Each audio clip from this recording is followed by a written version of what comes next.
The file arrives before the body is cold. It does not come from the mini-storm.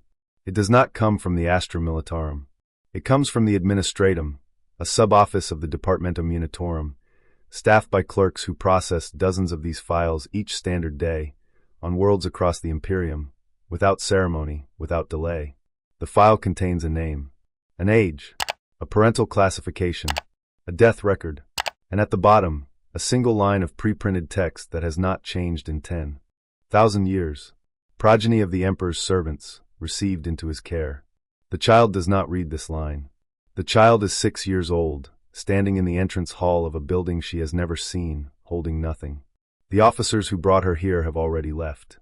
The door behind her is closed. Ahead, a corridor stretches into fluorescent light. Somewhere down that corridor, a bell is ringing. She does not know what the Schola Progenium is.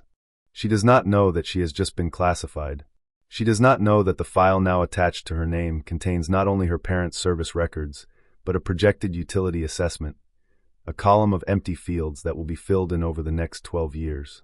She knows only that her father is dead, that her mother died 3 years before that the officers who came to collect her were polite and efficient and did not answer questions.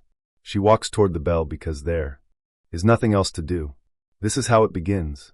Not with cruelty, not with malice, with a file, a corridor, and a child who has nowhere else to go. The Schola Progenium does not recruit. It receives. And what it receives, it does not waste. To understand what the Schola Progenium is, you have to understand what problem it solves. The Imperium of Man spans approximately 1 million inhabited worlds. It maintains standing military forces numbering in the hundreds of billions.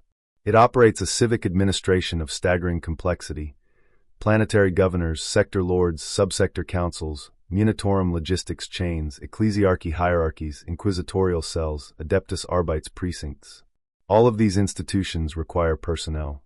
Not just bodies. The Imperium has never had a shortage of bodies, but specifically trained, ideologically reliable, institutionally loyal personnel. People who will not defect. People who will not question.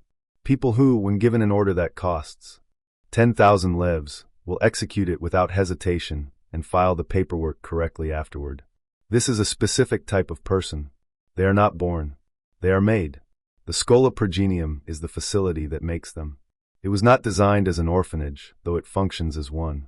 It was not designed as a military academy, though it produces more officers per graduate than any other institution in the Imperium. It was designed as a solution to a resource problem. The Imperium loses officers constantly, to war, to age, to assassination, to the 1,000 ways that service to the Emperor ends a life early.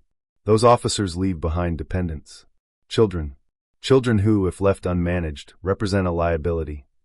They may grow bitter, may develop loyalties to local power structures, may be recruited by enemies of the Imperium, may simply become another mouth in a hive city underbelly. Children who, if properly managed, represent an asset of extraordinary value. They are already pre-screened. Their genetic stock is documented. Their parents died in service, which means their parents were at minimum functional, at maximum exceptional.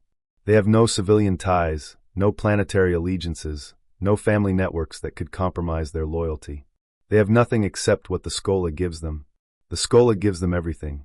And in doing so, it owns everything they become. The intake process takes approximately 72 standard hours. During this time, the child is processed in a sequence that has been refined over millennia. Medical examination first, height, weight, genetic markers, neurological baseline, psychological trauma indicators. The trauma indicators are not noted as problems to be addressed. They are noted as variables to be managed. A child in acute grief is malleable in specific ways. The Scholas intake documentation, portions of which survive in the administrative records held on Sanctuary 101, explicitly categorizes newly arrived progenia by emotional state: stable, distressed, withdrawn, resistant. Each category has a corresponding intake protocol. The protocols do not differ in destination. They differ only in the speed of the transition. The child is assigned a number before she is assigned a bed. The number is her administrative identity within the Schola. Her name remains. The Schola is not crude, but the number precedes it in every document. She learns quickly that when an instructor addresses her by name alone, it is a courtesy. When they address her by number, it is official. The distinction teaches her, without anyone explaining it, that her institutional identity is more real than her personal one. She is assigned a cohort. The cohort is her family now, though no one uses that word. Cohorts eat together, train together, sleep in the same dormitory wing, and are evaluated collectively, as well as individually. A cohort's collective performance affects individual assessments. This is not incidental. It is structural. The child who might resist the institution for her own sake will not resist it when her resistance costs her cohort members. Solidarity is not destroyed in the Schola Progenium. It is redirected. You will sacrifice for your cohort. Your cohort will sacrifice for the Imperium. The chain is unbroken. Within 1 week, she no longer cries at night. This is not because the grief is gone. It is because the schedule does not permit it. She wakes at the 4th hour. Physical conditioning runs until the 6th. Catechism begins at the 6th hour and runs until the 9th. Tactical instruction, logistics theory, the Imperial Creed in its 67 canonical forms, the history of the Horus heresy as approved by the mini-storm, the proper forms of address for every rank in every institution she may one day serve. Meals are timed. Sleep is timed. There is no unstructured hour in the Schola day. Unstructured time is not withheld as punishment. It simply does not exist as a category. Grief requires time. The Schola does not provide time. The grief does not disappear. It goes somewhere else. By the 3rd year, the child can recite the Lex Imperialis provisions governing officer conduct from memory. She can field strip and reassemble a lost gun in under 90 seconds. She can calculate supply line requirements for a regiment of 10,000 across a 6-month campaign. She has read the Tactica Imperialis. She has memorized the organizational hierarchy of the Adeptus Mini-Storm to the level of Cardinal. She has been evaluated, re-evaluated, and cross-referenced against a developmental matrix that predicts, with reasonable accuracy, her eventual placement track. There are 6 primary tracks in the Schola Progenium system. Commissariat, producing the political officers who enforce loyalty within the Astra Militarum. Sororitas, producing aspirants for the Adeptus Sororitas, the armed sisterhood of the ecclesiarchy. Stormtrooper cadres, producing the elite infantry that will serve the Inquisition and Special Operations commands. Administratum placement, producing the mid-level bureaucrats who will manage planetary administration. Arbites, producing officers for the law enforcement arm of the Imperium. And what the internal documentation calls simply inquisitorial track, a category that is never announced, never explained, and from which students who are selected simply do not return to the general cohort. The child is assessed for commissariat. This is not a surprise. Her psychological profile indicates high pain tolerance, strong group identity, exceptional performance under stress evaluations, and what her 3rd-year assessment calls an undeveloped but structurally present capacity for institutionalized rage. This last quality is not a warning. It is a recommendation. Commissars need rage. They need the ability to shoot a man in front of 10,000 of his comrades and feel, in that moment, not doubt but certainty. Undeveloped rage in a 9-year-old Schola Progena is a raw material. The next 9 years are the manufacturing process. She does not know she has been assessed for commissariat. Students are not told their placement tracks until their final year. This is deliberate. A student who knows her track will begin to shape herself toward it, will develop the self-concept of that role prematurely, will build an identity around an institutional destination rather than around the Schola itself. The Schola wants the identity first. The track second. You are a child of the Emperor before you are a commissar. You are loyal before you are anything else. The role is a tool. The loyalty is the foundation. In the 5th year, something happens that the Schola did not plan for. There is a boy in her cohort, older by 2 years, placed 2 years behind due to late intake. His name is irrelevant to this account. What is relevant is that he remembers. He remembers his home world clearly, remembers his father's name, remembers the smell of a particular food his mother made.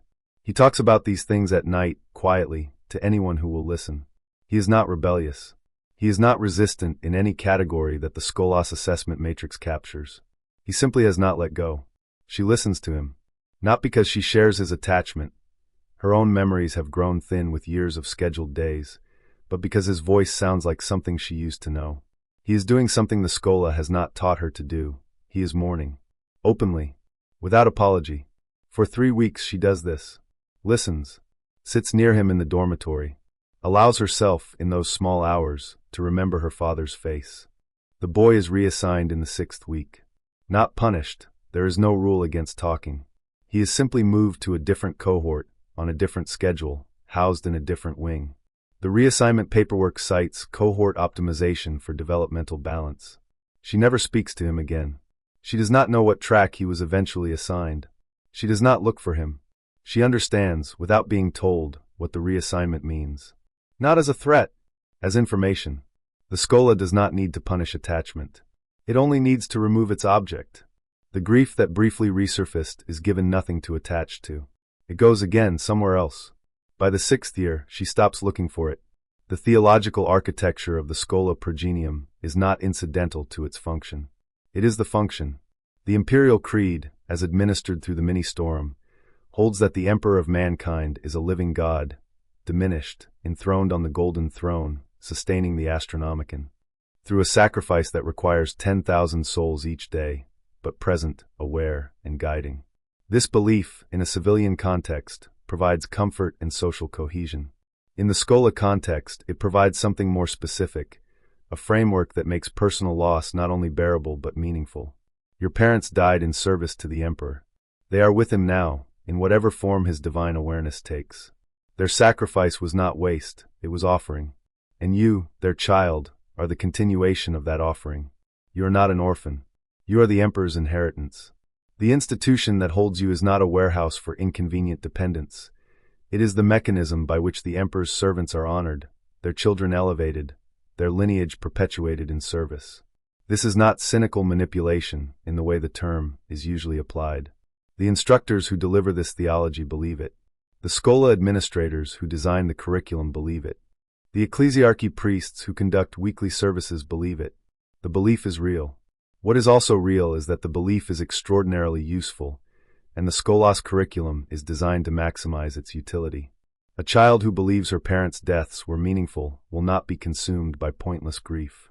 A child who believes she is the Emperor's inheritance will accept discipline as sacred obligation rather than arbitrary control. A child who believes the Imperium is the vessel of divine will cannot, by definition, develop the philosophical framework necessary to question it. The theology does not brainwash. It provides a structure within which brainwashing is unnecessary. The child brainwashes herself, willingly, because the alternative is to believe that her parents died for nothing, that she is nobody's child, that the universe is indifferent. The theology is more bearable than the truth. It always is. By the 7th year, she prays voluntarily. Not because she is told to. Because she wants to. The Schola marks this in her file as theological integration complete. The physical training of the Schola Progenium is calibrated not for athletic excellence, but for functional lethality paired with absolute endurance. Speed matters less than sustainability. The Astra Militarum does not need sprinters. It needs soldiers who can march 30 kilometers with full kit, fight for 6 hours, dig a defensive position, sleep 4 hours, and do it again tomorrow. The Schola trains for this from the 3rd year onward. Not with cruelty. The instructors are not sadists, or the ones who do not last long, because sadism produces resentment and resentment produces unreliable officers, but with precision. The body is a tool. Tools require maintenance and calibration. Pain is information. Fatigue is a parameter to be managed. Fear is a physiological response that can be habituated out of relevance. Fear habituation is a specific curriculum item in the commissariat track, though it appears under different names in different years. In the 4th year it is called psychological resilience conditioning. In the 6th year it is command authority under adverse circumstances. In the 9th year it is simply execution protocols, and it involves, among other things, the live firing of a weapon at a live target in a controlled setting. The Schola does not hide this. The Progena who reach this stage have been told, in the abstract, what commissars do. They know that a commissar's authority includes summary execution of soldiers who break, flee, or compromise the unit.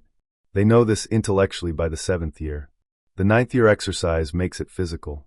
There is a difference between knowing that you will one day shoot a man in the back to prevent a rout and actually pulling a trigger in front of witnesses and experiencing what your body does afterward. The exercise is designed to close that gap, to ensure that when the moment arrives on a real battlefield, the body has already been through the motion. The hesitation has already been felt, processed, and filed away as manageable. She does not hesitate. Her file notes this. Specifically, it notes the absence of the 3-second lag that appears in most first executions. It notes her breathing pattern, controlled. Her hand stability, within acceptable parameters. Her post-exercise response and evaluation, functional, no elevated distress indicators. A commissar who hesitates is a commissar who dies. More importantly, a commissar who hesitates is a commissar who fails her regiment. The Schola does not produce hesitation. It conditions it out over 9 years of accumulated small decisions, each one slightly beyond the previous one's comfort boundary, until the boundary itself relocates to somewhere most people cannot reach. She does not know that this is what has been done to her. She knows only that she did not hesitate, and that she feels, examining the experience afterward, that this is correct, that this is who she is. It is. It is exactly who she is. The Schola made sure of that. In the 9th year, on a Schola facility whose records place it in the segmentum obscurus, the exact world is not relevant. A Progina 3 years ahead of her attempts something that the Scholas history has seen before and will see again. He is 18. Commissariat track, final year, 6 months from graduation. His name appears in no public record. What is known from the incident report, preserved in Munitorum administrative archives cross-referenced in inquisitorial documents relating to a later investigation, is that he obtained access to outgoing Vox traffic during a maintenance window, contacted a planetary governor's household on the nearest inhabited world, and requested asylum on grounds that he had been taken into the Schola as a minor without his consent and wished to be removed from the institution before graduation.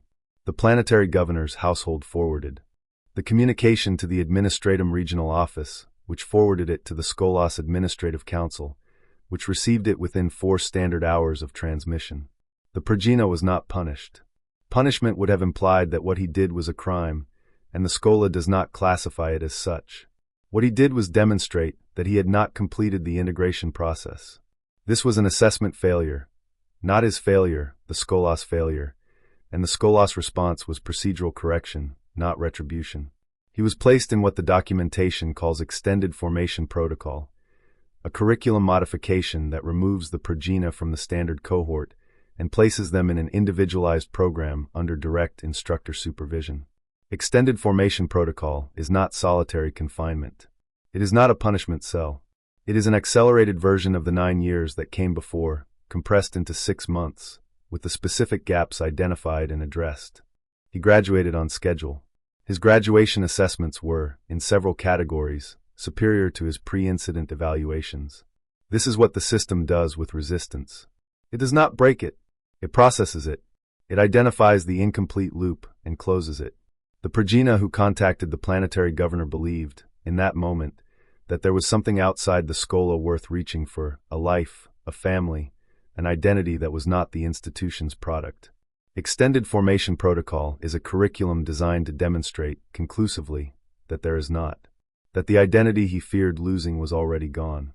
That the person who wanted asylum was not a person the Schola had made, and the Schola makes no apologies for being unable to protect the interests of a version of him that no longer exists. He was deployed within the year.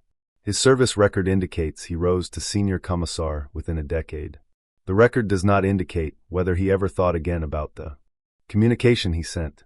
The record does not care.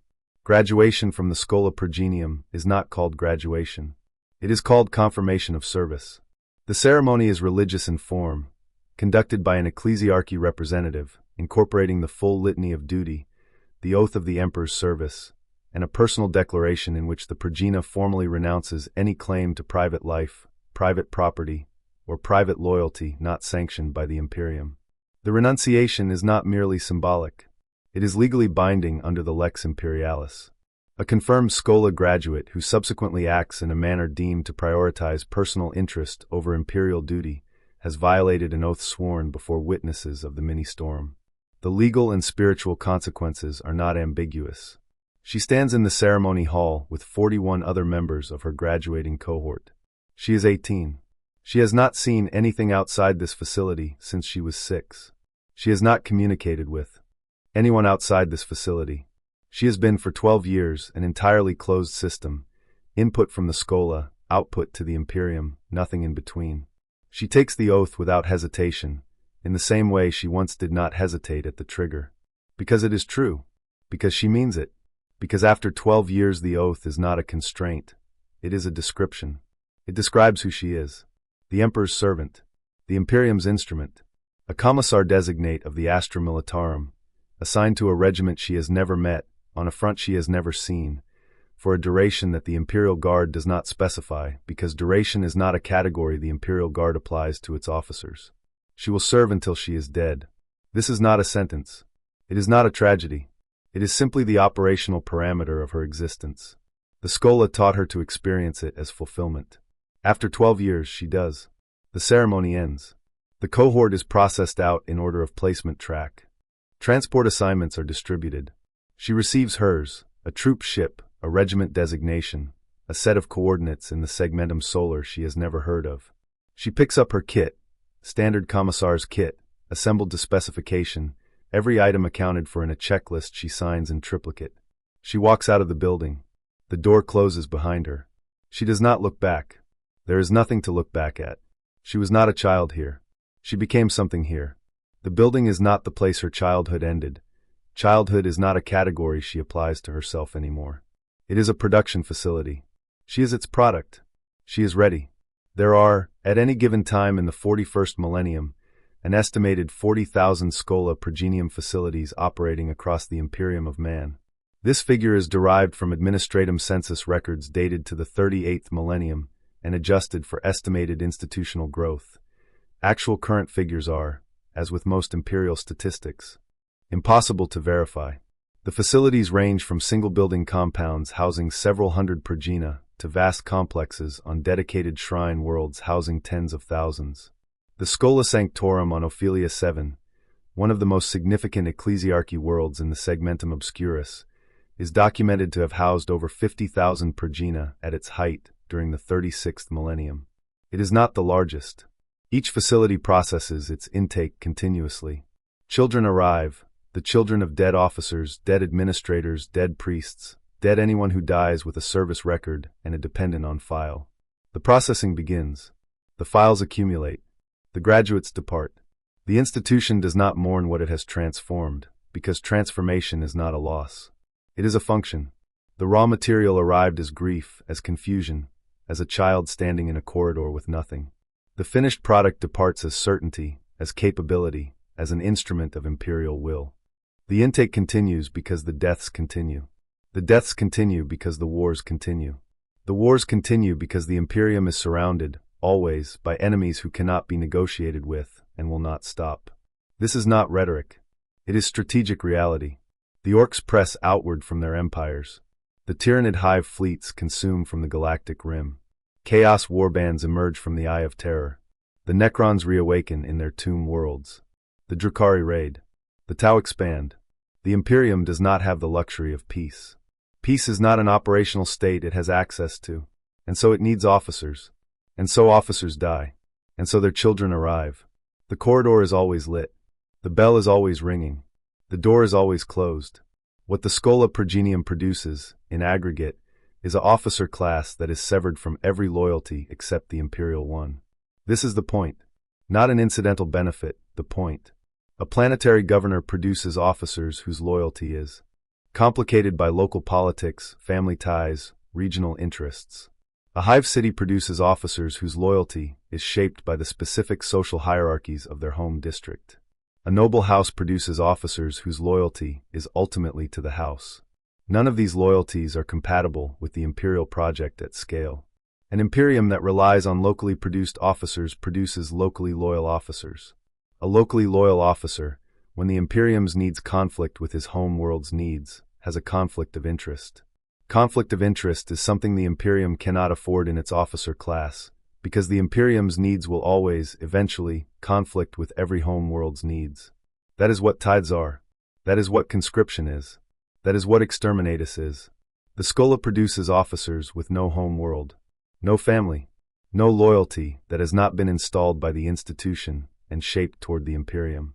This is not a side effect of the process. It is the specification to which the process was designed. The grief that a 6-year-old carries into a Schola facility is not collateral damage.